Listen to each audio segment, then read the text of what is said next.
ባልሽ መጥቶ ኦ ስትጣፍጥ የኔ ሚስት ቢል ምን ማለት ነው? በቃ ይሄ ስለሚወደኝ ነው፣ የፍቅር መግለጫው ነው ልትይ ትችላለሽ። ይሄ ፖሊስ ግን ሊበላሽ ነው። ስሙ ጊልበርቶ ይባላል። እድሜው 28 ነው። የሚሰራውም ፖሊስ ሆኖ ነው። ትዳርም አለው፣ ልጅም ጭምር። ግን ትንሽ ችግር አለበት። ሰው ለመብላት ያስባል፣ ሰው ማለት ነው። ታዲያም ይህን ፍላጎቱ ለማንም አውርቶ አያውቅም። በዚህ ብቻ አይደለም በነገራችን ላይ ፍላጎቱ የሚያበቃው ሰዎችን ማሰቃየት፣ ሰዎች ሲሰቃዩ ማየት ራሱ በጣም ነው የሚወደው። አስቡት፣ ስራው ደግሞ ፖሊስነት ነው። ይህ ሰውዬ ህግን ተጠቅሞ ምን ማድረግ እንደሚችል ግን ችግሩ እንደዚህ አይነት መጥፎ ሀሳብ እንደሱ ያለው አላገኘም። ካገኘውም ብሎ ግን ዳርክ ዌብ ላይ ቼክ ያደርጋል። ዳርክ ዌብ ለማታውቁ በጣም በጣም በጣም በጣም አስቀያሚ ቦታ ነው። ሰው መሳይ አውሬዎች የሚገኙበት ቦታ ነው። የሰው አካል የሚሸጥበት፣ የ10 ዓመት የ9 ዓመት ሴት ልጅ ጥቃት ሲደርስባት ማየት የሚወዱ ሰዎች ያሉበት፣ ብቻ ዳርክ ዌብ በጣም በቃ ሳይኮፓዝ የሆኑ ሰዎች ያሉበት ቦታ ነው። ልክ እንደ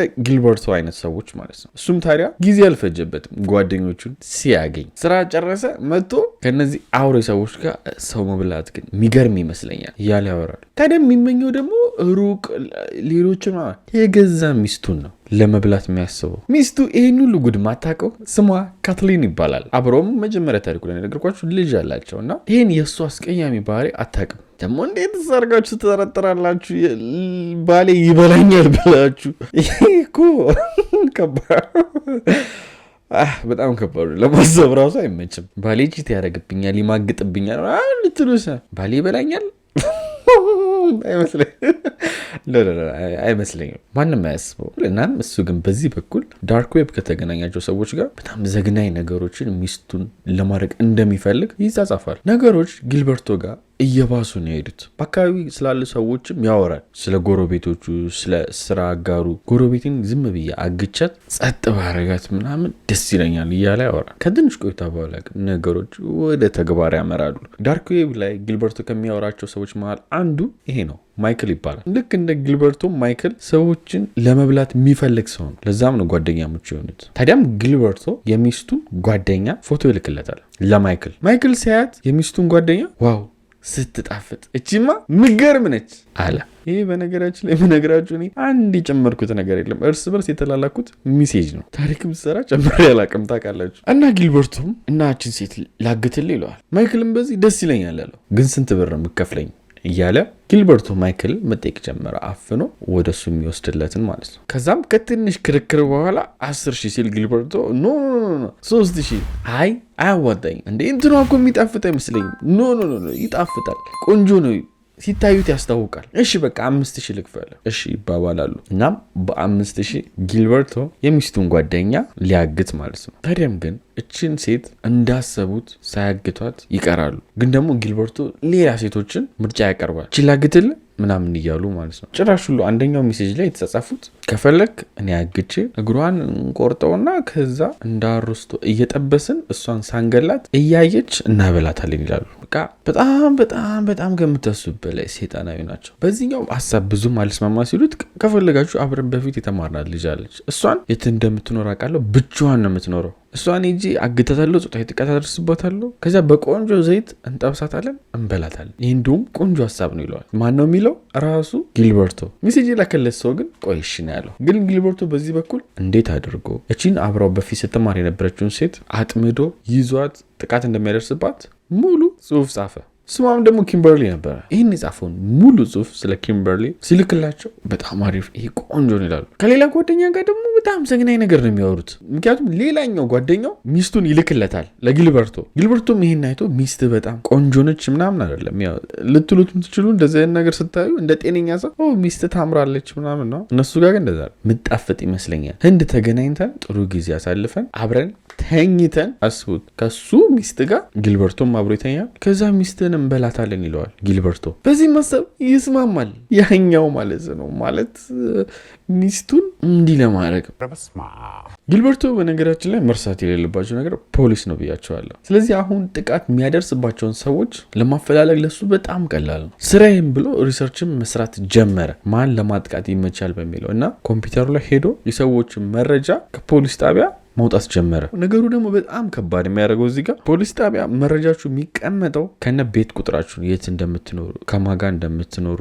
እድሜያችሁ፣ ስራችሁ፣ ፎቶችሁ፣ ስልካችሁ የሚቀር ነገር የለም ሪከርድ ካለባችሁ ማለት ነው። እሱም ደግሞ ምን ያክል ውስዋስ ውስጥ እንደሆነ በእንደዚህ አይነት ነገር ነግሬያቸዋል። እናም ለረዥም ሰዓት ማን ይጣፍጣል ማን አይጣፍጥ የሚለውን በደንብ ማጣራት ጀመረ። ከዛም ይበቃኛል ብሎ ወደ 90 የሚደርሱ ሴቶችን መረጃቸውን ወሰደ።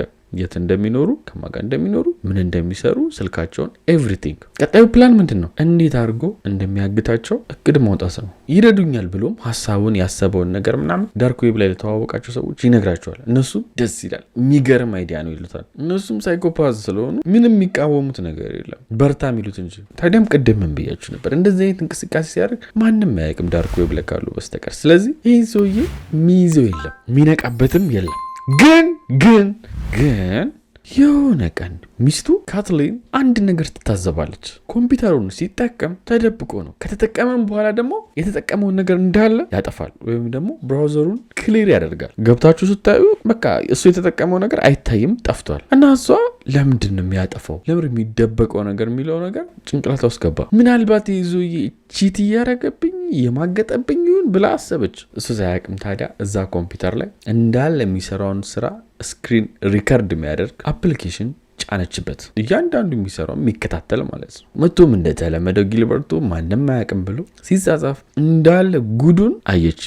ሚስት ትጣፍጣለች፣ እበላታለሁ ምናምን ሲል ነበሩ እንዳለ ማለት ነው። በዚህም ብቻ አይደለም፣ በጣም ብዙ የሚያስጠሉ ነገሮች። የሰው ስጋ ምን ይላል ብሎ ሰርች አድርጓል። የሰው ስጋ የትኛው ነው የሚጣፍጠው አካሉ? ብቻ በጣም ዘይ የሆነ ነገሮችን ሰውየው ሲያደርግ የነበረው። በዚህም በጣም እሷ በረገገች። እንደውም ቺት ቢያደርግባት ይሻላት ነበር እንደዚህ አይነት ነገሮችን ከምታይ። ምክንያቱም ይህ ትራማን የሚሆነው ጭንቅላቷ ውስጥ ብትፋታው ራሱ የሆነ ፍቅረኛ ያላችሁ ሰው ሊበላችሁ እያሰበ እንደሆነ ማሰብ ራሱ ሰው ሁሉ እንዳቀርቡ ነው የሚያደርገው። እና እየማገጠብኝ ይሆን ብላ የገባችበት ነገር የባሰ ሆኖ ተገኘ። በዛ ላይ ደግሞ ለጓደኞቹ ቅድም የእሷን ጓደኛ ለመሸጥ $5000 ተስማምቶ ነበር አልኳችሁ። የእሷን ፎቶና እሷን ምን ሊያደርጓት እንደሆነ ራሱ አገኘች።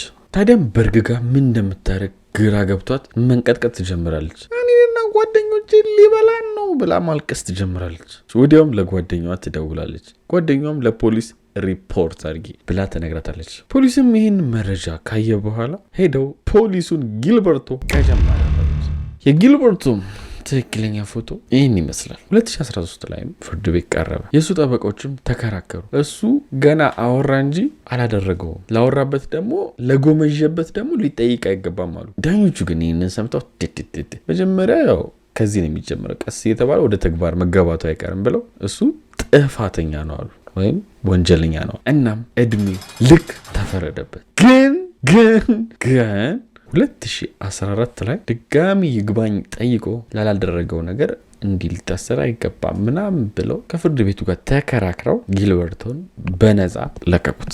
ጊልበርቶም አሁን ነፃ ሰው ነው። ወዲያውም ታዲያ አሁን ፖሊስ መሆን አይችልም፣ መጽሐፍ ጸሐፊ ነው የሆነው። የሚጽፋቸው መጽሐፎች ደግሞ የሆረር ወይም በጣም አስፈሪ የሆኑ መጽሐፎችን ነው የሚጽፈው፣ ዘግናኝ የሆኑ። አንደኛው ለምሳሌ ጋዘሪንግ ኦፍ ኢቪል የሚል መጽሐፍ አለው፣ ያስፈራል። ሌሎችም እንደዚህ አይነት በቃ የሆነ እንዴት ነው ዘግናኝ የሆኑ ታሪኮችን ይሰራል። ወደውለትም የሚያነቡ አሉ። እናም እነዛን ዘግናኝ የሆኑ መጥፎ አስተሳሰቦቹን ወደ ብር ቀይራቸው ማለት። የዛሬ እውነተኛ ታሪክ ይህን ይመስላል። ላይክ ማድረግ አረስታችኋል ወገን፣ ላይክ ማድረግ አትርሱ። ወዳችኋለሁ። በቀጣይ እስከምንገናኝ ቻው።